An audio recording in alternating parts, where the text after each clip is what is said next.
அண்மைச் செய்தி தூத்துக்குடி புதூர் பாண்டியாபுரம் சுங்கச்சாவடியில் உள்ளூர் லாரிகளுக்கு கூடுதல் கட்டணம் வசூலிக்கப்படுவதாக குற்றச்சாட்டு எழுந்திருக்கிறது. இதனால் லாரி உரிமையாளர்கள் போராட்டத்தில் ஈடுபட்டு வருகிறார்கள். கூடுதல் கட்டணம் வசூலிக்கப்படுவதை கண்டித்து லாரி உரிமையாளர்கள் தற்போது போராட்டத்தில் ஈடுபட்டு வருகிறார்கள். இதனை நாம் அண்மைச் செய்தியாக பார்த்து வருகிறோம். இது பற்றிய கூடுதல் விவரங்களுடன் இணைகிறார் எமது தூத்துக்குடி செய்தியாளர் முத்துமோகன். அவரிடம் விவரங்களை கேட்டு பெறலாம். முத்துமோகன், சொல்லுங்க, தற்போது கூடுதல் கட்டணம் வசூலிக்கப்படுவதாக குற்றச்சாட்டு எழுந்திருக்கிறது. இது பற்றிய விவரம். வணக்கம் உமா.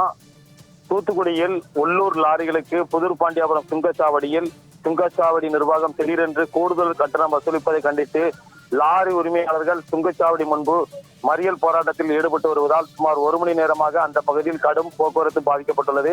இதனால் பேருந்துகள் மற்றும் வாகன ஓட்டிகள் கடுமையாக பாதிக்கப்பட்டுள்ளனர். தூத்துக்குடி புதூர் பாண்டியாபுரம் பகுதியில் சுங்கச்சாவடி அமைந்துள்ளது. இந்த சுங்கச்சாவடி விதிமுறைகளை மீறி ஊருக்கு அருகே 6 கிலோமீட்டர் தொலைவில் அமைந்துள்ளது.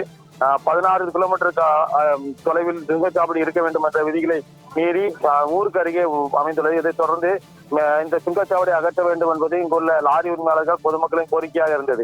மேலும் இந்த சுங்கச்சாவடியில் எந்த அடிப்படை வசதிகளும் இல்லாத நிலையில் லாரிகள் மற்றும் பல்வேறு வாகனங்களுக்கு கூடுதலாக கட்டணம் வசூலிப்பதாகவும் புகார் உள்ளது. மேலும் ஊழியர் பற்றாக்குறை காரணமாக சுங்கச்சாவடியில் 5 சுங்க கட்டணம் வசூல் செய்யும் பகுதியில் 2 சுங்க கட்டணம் வசூல் செய்யும் பகுதி மட்டுமே செயல்பட்டு வருவதால் தற்போது எப்பொழுதுமே போக்குவரத்து நெரிசலாக காணப்பட்டு வருகிறது. இந்த நிலையில் தூத்துக்குடி துறைமுகத்திலிருந்து சரக்குகளை ஏற்றி செல்லும் தூத்துக்குடியை சேர்ந்த லாரிகளுக்கு சுங்கச்சாவடி தாண்டி செல்லும் போது சுமார் 285 ரூபாய் வரை கட்டணம் வசூலிக்கப்பட்டு வந்தது. இந்த நிலையில் நேற்று இரவு முதல் திடீரென்று கூடுதலாக லாரிகள் வந்து செல்வதற்காக 2 முறை ரூபாய் 585 என 1770 ரூபாய் வரை வசூலிக்க சுங்கச்சாவடி நிர்வாகம் சார்பில் உத்தரவு பிறப்பிட்டது. இதைத் தொடர்ந்து பாதிக்கப்பட்ட தூத்துக்குடி லாரி உரிமையாளர் சங்கத்தினர் மற்றும் லாரி டிரைவர்கள் தூத்துக்குடி சுங்கச்சாவடியை முற்றுகையிட்டு தற்போது சாலை மறியல் போராட்டத்தில் ஈடுபட்டு வருகின்றனர். இதன் காரணமாக தூத்துக்குடி மதுரை தேசிய நெடுஞ்சாலையில் சுமார் 1 மணி நேரத்திற்கு மேல கடும் போக்குவரத்து நெரிசல் ஏற்பட்டுள்ளது. சுமார் 1 கிலோமீட்டர் தூரம் வரை வாகனங்கள் நிற்கின்றன. இதைத் தொடர்ந்து சுங்கச்சாவடி நிர்வாகம் மற்றும் லாரி உரிமையாளர்கள் காவல்துறை டிஎஸ்பி ரூரல் டிஎஸ்பி சுதீர் தலைமையில் பேச்சுவார்த்தை நடைபெற்று வருகிறது. இந்த பேச்சுவார்த்தைக்கு போது இரு தரப்பினுடைய வாக்குவாதம் ஏற்பட்டதால் பெரும் பரபரப்பு ஏற்பட்டது.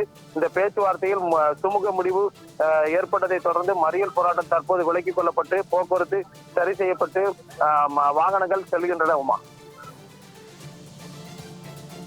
விரிவான விவரங்களுடன் இணைந்தமைக்கு நன்றி முத்துமோகன்.